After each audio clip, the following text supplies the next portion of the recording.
Hello everyone, welcome to my channel. आज का topic है mechanism of breathing. So let's begin. Breathing it is called as the pulmonary ventilation. So breathing को pulmonary ventilation भी कहते हैं, जिसका मतलब होता है लंग्स के अंदर हवा का जाना और बाहर निकलना। तो इस प्रोसेस को हमने दो फेजेस में डिवाइड करा है। एक होता है inspiration and the next one it is expiration. Inspiration को हम लोग इनहेलेशन भी कहते हैं एंड एक्सपायरेशन को हम लोग एक्सहेलेशन भी कहते हैं। So it is a process of movement of the air into and out of the lungs. Breathing has two phases. एक होता है inspiration and the other one it is expiration. Inspiration मतलब taking of the air into the lungs. Inhale करना, air को, सांस को लेना। वही बात करते हैं एक्सपायरेशन की। सो एक्सपायरेशन मतलब होता है pushing air out of the lungs. So यानी कि बॉडी से एयर को बाहर निकालना, दैट इज एक्सहेल करना। Next, we have a nature of process. So basically, inspiration. Inspiration, it is an active process. It is active because it requires the energy for the muscle contraction. So inspiration एक active process है क्योंकि इसमें muscles को contract करने के लिए energy की ज़रूरत पड़ती है, इसीलिए हम लोग कहते हैं इंस्पायरेशन एक्टिव प्रोसेस है। Next, we have the expiration. Expiration, it is normally a passive process. It occurs when the muscles relax and return to their original position. So basically, expiration normally passive process होता है क्योंकि इसमें muscles relax करते हैं, लेकिन post expiration में ये भी active हो जाता है. So during the heavy energy exercise, the expiration become active. Next we have muscles of breathing. Breathing के लिए मेनली दो मसल्स के ग्रुप काम करते हैं। एक होता है इंटरकोस्टल मसल एंड दूसरा होता है डायफ्राम। ओके, सो इंटरकोस्टल मसल्स में भी एक्सटर्नल इंटरकोस्टल मसल आता है एंड इंटरनल इंटरकोस्टल मसल आता है। यहाँ पे डिटेल में पढ़ते हैं। इंटरनल इंटरकोस्टल मसल्स क्या हैं? These muscles are present between the 12 pairs of rib. So ये मसल्स 12 पेयर ऑफ रिब के बीच में प्रेजेंट होते हैं। ये रिब केज को मूव करने में मदद करते हैं। So they lie in the thoracic cavity and they help in the rib movement. So there are two types, external intercostal muscle and internal intercostal muscle. अब एक्सटर्नल इंटरकोस्टल मसल्स क्या होते हैं? सो ये बाहर वाली मसल्स होती हैं। So external intercostal muscles, these are the superficial यानी कि outer muscles. They originate from the lower border of the rib above. They insert into the upper border of the rib below and their muscle fiber run downward and forward. इनके fibres जो होते हैं वो downward और forward direction में होते हैं। ये इंस्पायरेशन में हेल्प करते हैं। So their main function is to assist in the inspiration by lifting the rib upward and outward. Next we have the internal intercostal muscle. ये अंदर वाली मसल्स होती हैं। So these are the inner muscles. Their muscle fibres run downward and backward. So इनके जो fibres होते हैं वो डाउनवर्ड और बैकवर्ड डायरेक्शन में मूव होते हैं। ये मेनली एक्सपायरेशन में हेल्प करते हैं। So they are arrange at the right angle to the external intercostal muscle and इनका जो मेन काम होता है वो असिस्ट करना होता है एक्सपायरेशन में by pulling the ribs downward and inward. Next we have a diaphragm. So diaphragm क्या होता है? So diaphragm एक डोम शेप मस्कुलर स्ट्रक्चर है। ये लंग्स के नीचे प्रेजेंट होता है। So diaphragm it is a dome shaped muscular structure which is located below the lungs. It forms a floor of the thoracic cavity and roof of the abdominal cavity. So ये thoracic cavity और abdominal cavity को separate करता है। ये separate करता है thoracic cavity and abdominal cavity को। The muscle fibers of the diaphragm originate from the ribs and the sternum, attached to a central tendon, and this structure allow the diaphragm to contract and relax efficiently.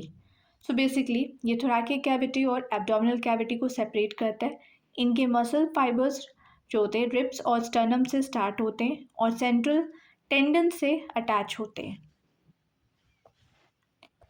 Next the mechanism of breathing. So breathing जो होता है वो work on the principle of pressure difference between the lungs and the atmosphere.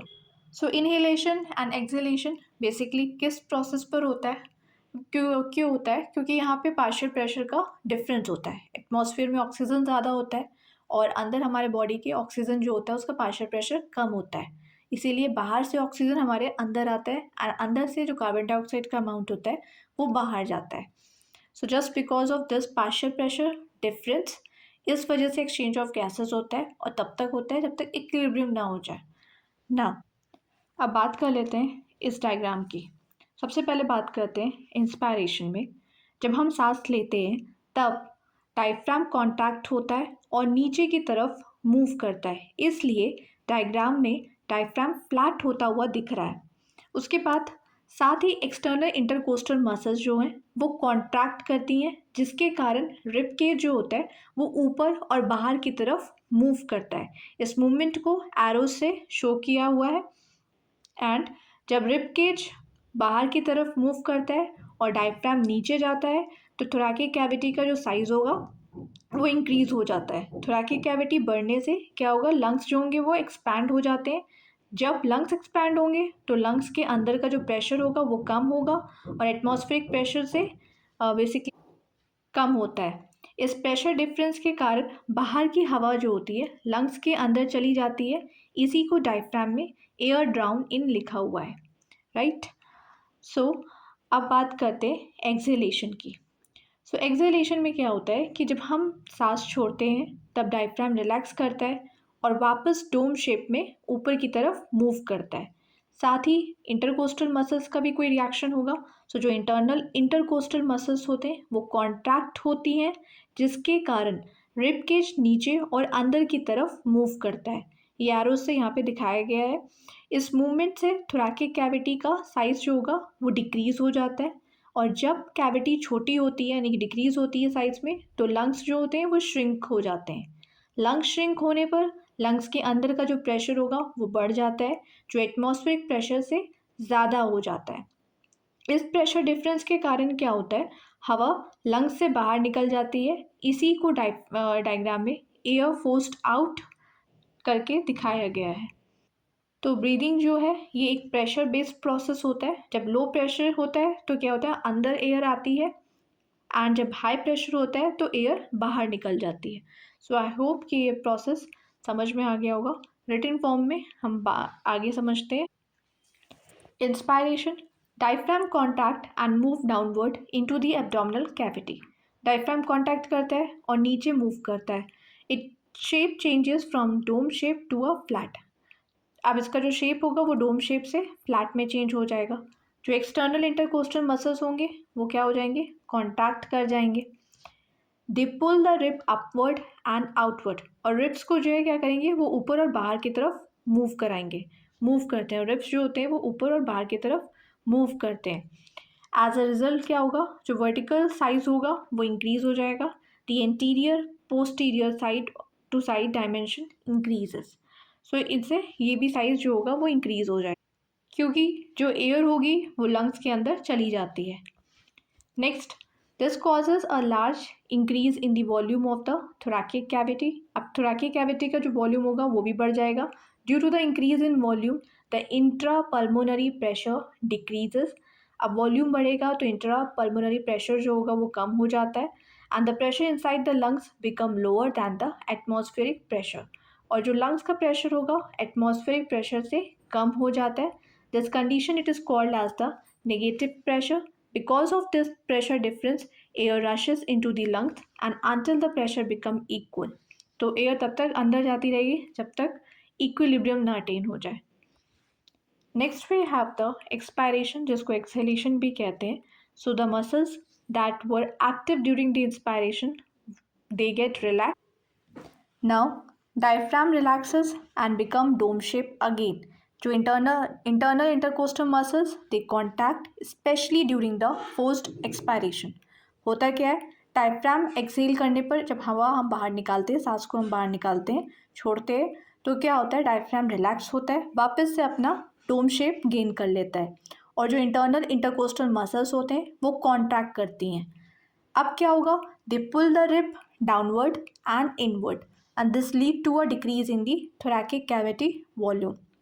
Ribs जो होंगे वो नीचे और अंदर की तरफ मूव करते हैं और thoracic cavity का जो वॉल्यूम होगा वो कम हो जाता है. Next, as the volume decreases the pressure inside the lungs increases. अब जैसे जैसे वॉल्यूम डिक्रीज होता जाएगा thoracic का, वैसे वैसे प्रेशर जो होगा वो बढ़ता जाएगा लंग्स के अंदर, and the intra pulmonary pressure becomes higher than the atmospheric pressure. जो इंट्रा पल्मोनरी प्रेशर होगा वो बढ़ जाएगा. This creates a positive pressure gradient. इसी को हम लोग कहते हैं लंग्स के अंदर जो प्रेशर होगा एटमॉस्फेरिक प्रेशर से ज़्यादा होगा, और इसी को हम लोग कहते हैं positive pressure gradient. Due to this air is forced out of the lungs. इसी वजह से जो एयर होती है वो लंग्स से बाहर निकल जाती है. अब एक बार इस फ्लो चार्ट के थ्रू समझ लेते हैं. इनहेलेशन के टाइम क्या होता है, डायफ्राम कॉन्ट्रैक्ट करेगा, एक्सटर्नल इंटरकोस्टल मसल्स जो होंगे वो भी कॉन्ट्रैक्ट करेंगे, रिब जो होंगे रिब केज ये मूव करेंगे अपवर्ड एंड आउटवर्ड. फिर thoracic कैविटी जो होगी वो एक्सपैंड करेगी, लंग जो होगा वो एक्सपैंड करेगा, इंट्रा पल्मोनरी प्रेशर जो होगा वो डिक्रीज हो जाएगा, और प्रेशर इनसाइड द लंग जो होगा it becomes less as compared to the atmospheric pressure. Now the air enter to the lung. वही बात करते हैं exhalation की. During the exhalation diaphragm relaxes and internal intercostal muscles जो होंगे वो contact करेंगे. rib cage जो होगा वो move करेगा downward and inward. वही thoracic cavity जो होगी वो shrink हो जाएगी, उसका साइज जो होगा या उसका वॉल्यूम डिक्रीज हो जाएगा, लंग्स का वो भी shrink कर जाएंगे, इंट्रा पल्मोनरी प्रेशर जो होगा वो बढ़ जाएगा, प्रेशर जो होगा लंग्स के अंदर वो ज़्यादा होगा than the atmospheric pressure, and इस तरह क्या होगा, the air it is forced out of the lungs. Now we have सब MCQ based on the topics जो अभी हमने पढ़े हैं, कवर किए हैं. So the first question it is, breathing is also known as the cellular respiration, external respiration, pulmonary ventilation या फिर internal respiration. So correct option it is C, pulmonary ventilation. Next we have the second question. Inspiration is an active process. Q, it happens slowly or it occur without muscle. C option, it requires the energy for muscle contraction. And the last one it is, it happens during the sleep. So इसका सही answer होगा option C. It requires the energy for the muscle contraction. Next we have the third question. Which muscles become flat during the inspiration? So no doubt diaphragm जो होता है वो flat हो जाता है. The fourth question, external intercostal muscles mainly help in, किस चीज़ में help करते हैं, inspiration में. After that we have the fifth question. The fibers of the internal intercostal muscles run downward and forward, upward and backward. Third option, downward and backward. Fourth option, horizontal. So answer would be C, downward and backward. Next we have question 6. Which pressure decreases during the inspiration?